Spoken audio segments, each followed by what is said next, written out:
దేశం గాని, రాష్ట్రం గాని ఈ రోజు కూడా 79 సంవత్సరాల తర్వాత స్వతంత్రం వచ్చిన తర్వాత ఇప్పటికీ చదువులో వెనకబడి ఉన్నది. ముఖ్యంగా పేద పిల్లలకి ప్రాథమిక విద్య కూడా అందుబాటులో లేని పరిస్థితి. నూతన ఆర్థిక విధానాల్లో భాగంగా వచ్చిన విద్యా సంస్కరణలు గాని, లేదా కార్పొరేటీకరణ విద్యలో ప్రవేశించిన కార్పొరేట్ విద్యలో గాని ఈరోజు పేదవారు అత్యంత నిర్లక్ష్యానికి, అత్యంత వివక్షతకి గురవుతున్నారు. ఆ రీత్యా పేదవారి పిల్లల్ని ప్రత్యేకించి గ్రామీణ ప్రాంతాల్లో, వెనకబడిన ప్రాంతాల్లో ఉన్న ప్రోత్సహించడం కోసం ఈరోజు దేశవ్యాప్తంగానే మధ్యాహ్న భోజనం అమలు జరుపుతున్నారు. ఈ మధ్యాహ్న భోజన నాణ్యతను కూడా పెంచాలి, ఉదయం కూడా వాళ్ళకి ఇవ్వాలి, ఫుడ్ ఇవ్వాలి అని ఒకవైపు ఆందోళన జరుగుతుంటే, ఇంకోవైపు అసలు మధ్యాహ్న భోజనమే తప్పు, ఈ మధ్యాహ్న భోజనం దండగ మారిది, చదువుకుంటారు లేకపోతే లేదు, ఎవరు పెట్టుబడి ఎవరు ఖర్చుతో వాళ్ళు చదువుకోవాలనే ఒక ఫ్యూడల్ కాలం నాటి ఒక సనాతన ధర్మాన్ని తీసుకొచ్చి మన నెత్తి మీద రుద్దటానికి, సమాజం నెత్తి మీద రుద్దటానికి కొంతమంది ప్రయత్నిస్తున్నారు. ఇటీవల గరికపాటి నరసింహారావు గారు అనేటువంటి ఆయన ప్రవచనాలు చెప్పేటువంటి ఒక పెద్ద మనిషి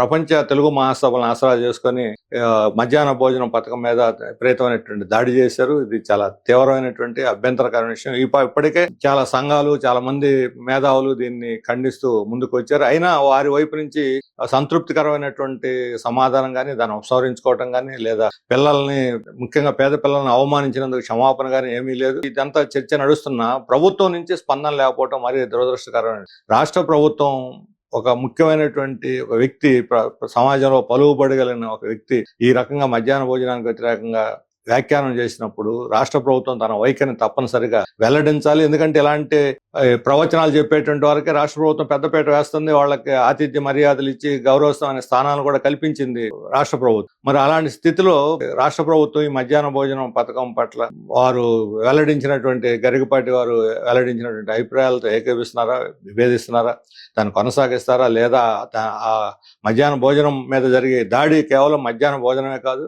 మొత్తం విద్యా వ్యవస్థ మీద, కార్పొరేట్ వ్యవస్థకు దారి తీసి డబ్బులను చదువుకోండి లేకపోతే లేదు అని చెప్పినటువంటి దీని మీద, అలాగే ప్రజా సంక్షేమాలు కూడా, ఈ ఉచితాలు ఎందుకు అవసరం, ఎవరు సాగు వాళ్ళు, ఎవరు వ్యవసాయం వాళ్ళు చేసుకోండి, ఎవరు పెట్టుబడులు వాళ్ళు పెట్టుకోండి, ఎవరు చావాళ్ళు చావండి అని మొత్తం ప్రభుత్వం యొక్క బాధ్యత ప్రజల పట్ల ఏమీ లేకుండా, సబ్సిడీలు అవసరం లేదు, సంక్షేమ పథకాలు అవసరం లేదు అనే దగ్గరికి దారితీస్తుంది.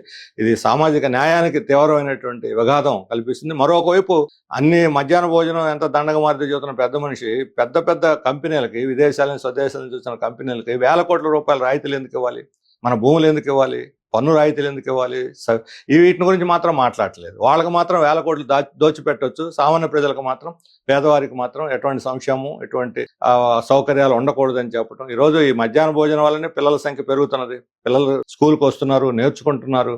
ఇవన్నీ మర్చిపోయి అనేక పరిశోధనలు కూడా వచ్చినాయి. అందువల్ల తప్పనిసరిగా రాష్ట్ర ప్రభుత్వం ఎప్పటికైనా స్పందించి ఈ మధ్యాహ్న భోజనం పథకం మీద గరికపాటి వారు చేసినటువంటి వ్యాఖ్యానం మీద తన వైఖరిని వెల్లడించాలని చెప్పి